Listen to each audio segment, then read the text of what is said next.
Hi and welcome to this video. Here I'm going to be talking about the connected economy, which is the title of the second chapter of the book Economyths. In my previous video I looked at the first chapter of this book called the anarchic economy, and a lot of the ideas that were spoken about there are delved into in a lot more depth in this video. So if you'd like to go check that out, it's down in the description, or you can click somewhere on the screen, I think. So today I'm basically just going to be looking over exactly what the chapter says, what I found really interesting about it, and what I took away. So with that said, let's move on to the video. Economists are taught that the economy is the net result of the actions of individual investors who act independently of one another to maximize their own utility. This is the first line in this chapter after the quotes.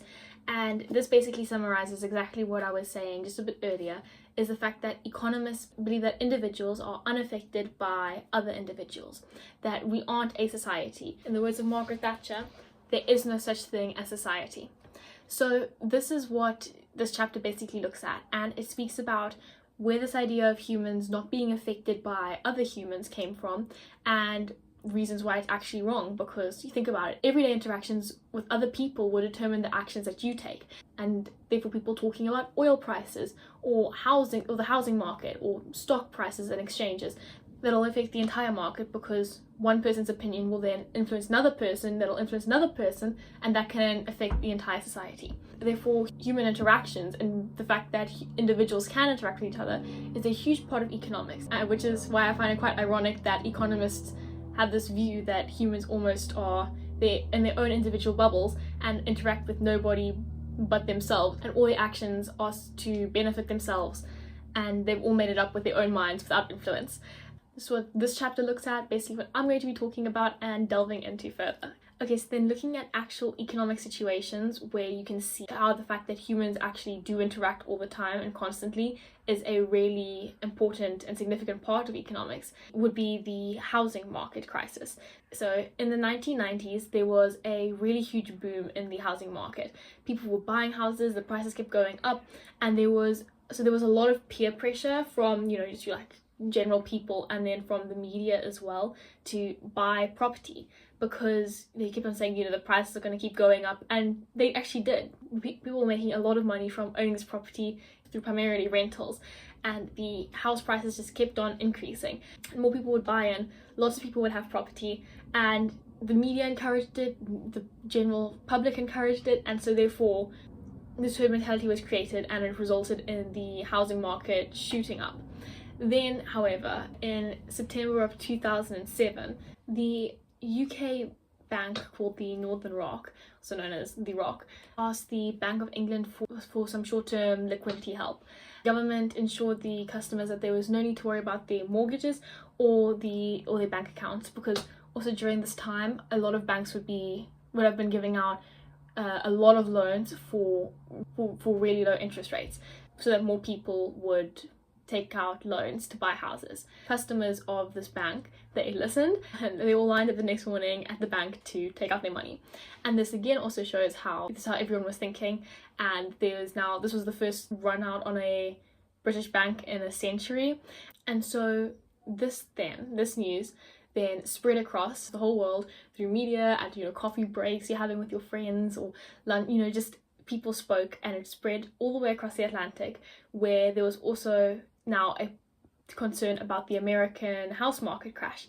So people stopped making big investments, they kept their money, started saving it more, and tried to just take out as much as they could in fear of a financial crisis, which then did hit 2008. And so this then shows how everyone is connected, and how it's just how all the way in the UK, where the bank has problems, has then now reached to the other side of the Atlantic, where they're also aware of the American housing problems, and just overall it results in the economy starting to shrink, and people being more scared, keeping in more money, and saving more. And this contrasts the atomic theory, because the atomic theory again talks about how people have their own interests, their own goals, and they should not be affected by anybody else's interests, goals, or achievements. And so now that everything's crashing, technically you should still have the same goals and wants, and you will still be driving for those yourself. It doesn't matter the fact that everybody else is withdrawing, you are still going for those things.